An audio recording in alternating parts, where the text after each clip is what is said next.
Mayor Roosevelt அவர்கள் செய்தது சமூக பணி. மொழிக்காக, உறவுக்காக, நட்புக்காக, அனைத்து மீறி நல்ல மனிதனுடைய பண்புக்காக, இவையும் மீறி இவருக்கு என்ன இப்படி ஒரு மனிதநேயம் இந்த தேசத்தில் குடிகொண்டது என்று கேட்டால், நான் இந்த மேடையில் சொல்ல ரொம்ப நான் மன வருத்தத்தோடு சொல்றேன். ரூஸ்வெல்ட் ஐயாவுக்கு 2 மகன்கள். அதில் இளைய மகன் ஒரு ஏரியில் குளிக்க சென்ற பொழுது அந்த ஏரியில் மூழ்கி அந்த குழந்தை மாண்டு போறார். அந்த மகன் இறந்துறார். அவர் காலமான 2வது நாள் நான் ரூஸ்வெல்ட் ஒரு விழாவில் பார்க்கிறேன். நினைச்சு பாருங்க, அந்த குழந்தை காலமான 2வது நாள் நான் ரூஸ்வெல்ட் அவர்களை சந்திக்கிறேன். ஐயா அவர்கள் இந்த தமிழ் மீது கொண்ட ஞானத்தால், தமிழ் மீது கொண்ட பற்றால், தன் பெற்ற பிள்ளை தன்னை விட்டு பிரிந்த போது கூட அந்த பிரிவை அவர் தமிழ் உணர்வாக, கையெறி நிலை துறையாக பாவித்து தன் உள்ளத்திலே அந்த துன்பத்தை தாங்கிக் கொண்டாலும் தமிழ் இனம் துன்பப்படக்கூடாது, தமிழர்கள் துன்பப்படக்கூடாது என்று சிந்திக்கிற உள்ளம் இருக்கு பாருங்களேன். அந்த உள்ளத்தை ரொம்ப அழகா சிவா அப்படியே அதை பிரதிபலிச்சிருக்காரு. பெரியண்ணனுடைய வாழ்த்துறை, ஏர்வாடியாருடைய பாராட்டுரை, என்முறை என்று சிவா எழுதின ஒரு நூல் முகம், இதெல்லாம் இந்த உரைக்கு மணிமகுடமாக திகழ்ந்தாலும் இந்த நூலிலே மணி மகுடம் எது என்று கேட்டால் மேயர் ரூஸ்வெல்ட் ஐயா அவருடைய உண்மை உழைப்பு. அந்த உண்மை உழைப்பு தான் இந்த நூலுக்குள்ளே இவ்வளவு பேசப்பட்டிருக்கிறது என்பதை எண்ணி பார்க்கலாம். நடுவூர் சிவா அவர்களுக்கு நான் ஒரு பெரிய பாராட்டு விழா பண்ணணும்னு இருக்கேன். நான் ஒரு உறவுச்சரம்னு ஒரு இலக்கிய அமைப்பு வச்சிருக்கேன். இந்த அமைப்பு தொடங்கி 2014 தொடங்கினேன். இப்ப 10 ஆண்டுகள் ஆகிறது. இந்த அமைப்பிலே இளைஞர்களை தமிழ் கூறும் நல்லுலகத்தில் அழைத்து வர வேண்டும் என்பதுதான் இந்த அமைப்புடைய குறிக்கோள். நான் இதுவரை 252 இளையோர் பேச்சாளர்களை உருவாக்கி இருக்கிறேன். இந்த அமைப்புக்கு பெயர் இளையோர் மேடை பேச்சு பயிற்சி பட்டறை என்று. இந்த பட்டறையில் தமிழச்சி துறை உதவியோடு மதுரை, திருச்சி போன்ற எல்லா இடங்களிலும் இந்த பயிற்சி பட்டறைக்கு வகுப்பெடுக்கிறேன். இந்த வகுப்பிலே கலந்து கொண்ட குழந்தைகள் எல்லாம் மிக பெரிய ஆளுமை நிறைந்தவர்கள். எங்கள் கல்லூரியில் மாணவியாக இருந்து என்னிடத்தில் தமிழ் படித்ததனுடைய விளைவுதான் அன்புமணி ராமதாஸ் மேடையில் பேசுவதற்கே ஸ்கிரிப்ட் எழுதி கொடுக்கிறது அவர் மனைவி சௌமியா அன்புமணி, என் மாணவி. இன்னைக்கு ஜி.கே. வாசன் மேடையில பேசுறாருன்னா அவருக்கு ஸ்கிரிப்ட் எழுதி கொடுக்கிறது சுனிதா வாசன். சுனிதா வாசன் ஸ்டெல்லா மரசன் இடத்தை படித்தாள். அந்த தலைவரெல்லாம் பார்த்து சொல்வேன், உங்கள் உரைகளுக்கு பின்னால் மனைவிமார்கள் நடந்து வர காட்சியை பார்த்தேன் என்று சொன்னேன். ஒத்துக்கொண்டார்களாம், அவர்கள் கொடுத்த ஸ்கிரிப்ட் தான் என்று ஒத்துக்கொண்டார்கள். ஆக இப்படி ஆளுமைகளை உருவாக்கக்கூடிய ஆற்றல் தமிழுக்கு உண்டு என்பதை நம்முடைய நடுவூர் சிவா அவர்கள் மேயர் ரூஸ்வெல்ட் அவருடைய வாழ்க்கை சரித்திரத்தை அழகாக உள்வாங்கி மனிதநேயம் மிக்க, ஆளுமை மிக்க, நெறி உடைய தமிழ் நடையில் இந்த நூலை அவர் தந்திருப்பது. எப்படி சிவா எத்தனை இரவுகள் உறங்காமல் இருந்தார் என்று எனக்கு தெரியாது. இந்த நூல் முழுமை பெறுவதற்கு, ஒரு நூல் முழுமை பெற வேண்டும் என்று சொன்னால் ஊரே உறங்குகிற போது ஒருவன் விழித்திருப்பான், அவன் தான் படைப்பாளன். ஊரே உறங்குகிற போது ஒருவன் விழித்திருப்பான். இரவு 12 மணி தொலைபேசி தொடர்பு கொள்ளுங்கள், ஏர்வாடியார் எடுப்பார். ஏர்வாடியார் பேசுகிறேன், எதிர்க்கிறது ஒரு பேர், எதிர்க்க சவுண்டோட போய் தூங்கவே மாட்டீங்களாடா நீங்களா? உறக்கமே இருக்காதா உங்களுக்கு? சாதனையாளர்கள் உறங்குவதில்லை. ஊர் உறங்குகிற போது எவன் விழித்திருப்பானவன் தான் சாதனையாளன். அதனால்தான் 10,813 முறை இந்த டென்ஷன் இழை எரியாதா என்று உறங்காமல் ஆய்வு கூடத்தில் சோதனை செய்து பார்த்தான் தாமஸ் ஆல்வா எடிசன். மனைவி கேட்டாள், அட முட்டாள், 10,000 முறை தோத்து போனியும் உனக்கு வெட்கமாக இல்லையா என்றாள். எடிசன் சொன்னான், அட முட்டாளாகிய பெண்ணே, 10,000 முறை ஒருவன் தோற்க முடியும் என்பதற்கு நான் உதாரணம் என்றான். ஆக இன்றைக்கு நாம் வெளிச்சத்தில் உட்கார்ந்திருக்கிறோம் என்று சொன்னால் பல நாள் இருளில் தவித்தான் தாமஸ் ஆல்வா எடிசன். அதனால் நாம் இன்றைக்கு ஒளி வெள்ளத்திலே உட்கார்ந்திருக்கிறோம் பெருமக்களே. ஆக பட்டுக்கோட்டையாரின் பாடல்களுக்குள்ளே தன்னை செறித்துக் கொண்டதால் மேயர் ரூஸ்வெல்ட் அவர்களின் பட்டுக்கோட்டையின் பட்டு மனசு என்ற நூல், இது பட்டு மனசல்ல, இது நூலாக இருப்பதால் பட்டு நூலாக இழைக்கப்பட்ட ஒரு சேலையாக பார்க்கலாமா? அதுவும் இல்லை. அப்ப இது என்னவா சொல்லலாம்? என்ன பட்டு மனசு? மென்மை. என்ன மென்மை? பணிவு கலந்த மென்மை. பணிவுடையன் இன்சொலனாதல் அணியல்ல மற்ற பிற என்ற குரலுக்கு இலக்கணம் மேயர் ரூஸ்வெல்ட் அவர்கள் என்று சொன்னால் இது உண்மை வரும் புகழ்ச்சி இல்லை என்று சொல்லி இந்த நூல் நாம் விரல்களால் புரட்ட வந்த நூல் அல்ல, நம்மை புரட்டி கீழே தள்ளுகிற நூல் என்று மனதிலே தேக்கி 12 லட்சம் படைப்பாளர்கள் குடியிருக்கக்கூடிய இந்த அழகிய கன்னிமரா நூல் கோவிலுக்குள், நூல் ஆலயத்திற்குள் ஆலய பணி செய்கிற மெய் ரூசல்ட்டுடைய புத்தகம் பேசப்பட்டது என்று சொன்னால், இந்த நூலை நாம் ஒவ்வொருவரும் 5 காப்பி வாங்கணும். வாங்கி 5 பேருக்கு அன்பளிப்பா கொடுங்க. 5 பேர் எந்த காலத்தில் கொடுக்குறீங்கன்னா, ஒரு புதுமனை புது விழாவுக்கு போறீங்களா, இந்த நூலை கொடுங்க. ஒரு புதிய திருமண தம்பதியை பாக்குறீங்களா, இந்த நூலை கொடுங்க. அகவை 80 கலந்து என்ன செய்யுதுன்னு தெரியாம புரியாம ஒருத்தர் தடுமாறுறாரா, அவர் கண்ணொலி பார்வை நல்லா இருக்குதா, அவருக்கு இந்த நூலை கொடுங்க. அகவை 80 தானே என்று நினைப்பாரு அந்த நூலை படிக்கும் போது, அதை கொடுங்கள். இப்படி 5 பேரை தேர்ந்தெடுங்க.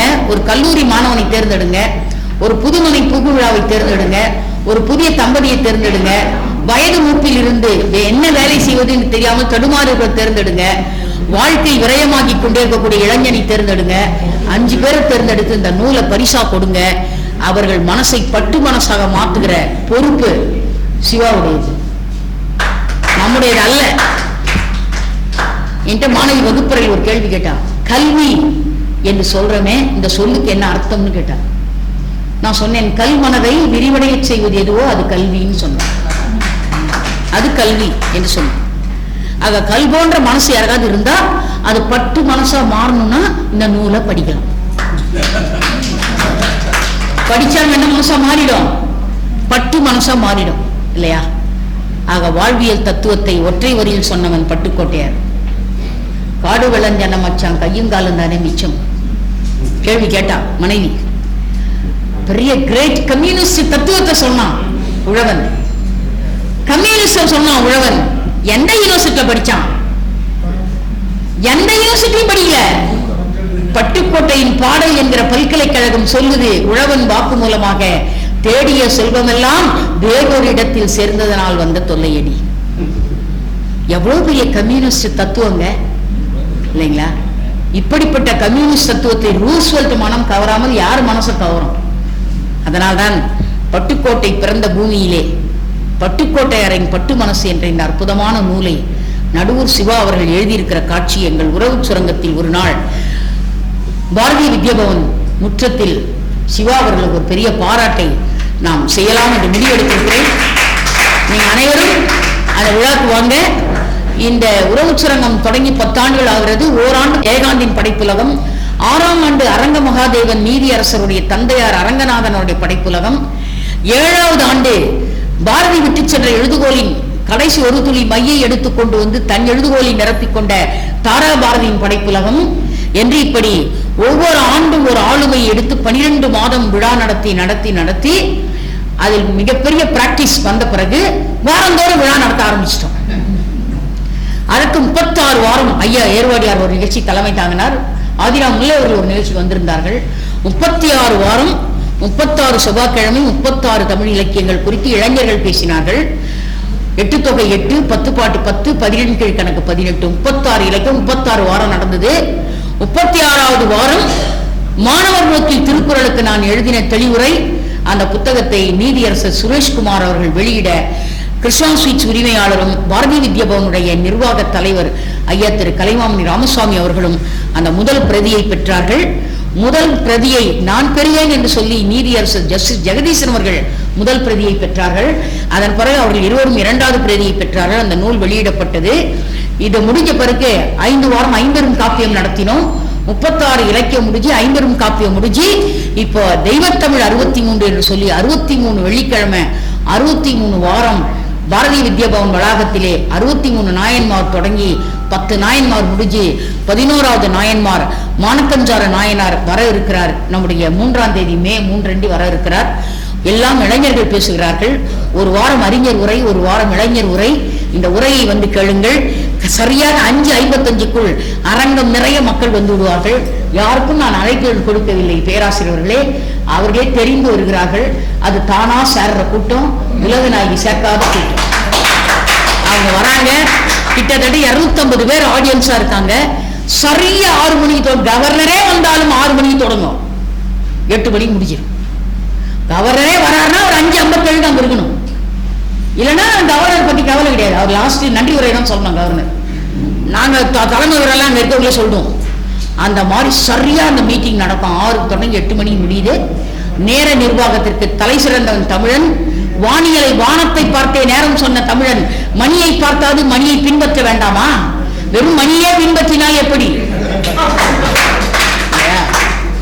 அது பட்டுக்கோட்டையின் பட்டு மனசை படித்தால் மணியை மறந்து மணியை பார்க்கிற சிந்தனை நம்முள் வளரும் என்று சொல்லி அழகான நூலை, அரிய நூலை, வாழ்வியல் பெட்டகம் என்ற ஒரு இனிய நூலை இன்றைக்கு நாம் பேசக்கூடிய அரிய வாய்ப்பை பேக்கி பிரபாகரன் அவர்கள், அவர் ஏன் பேக்கி தெரியுங்களா? எல்லார் உள்ளத்தையும் பெயர்த்து கிளர்ச்சி தருவார்.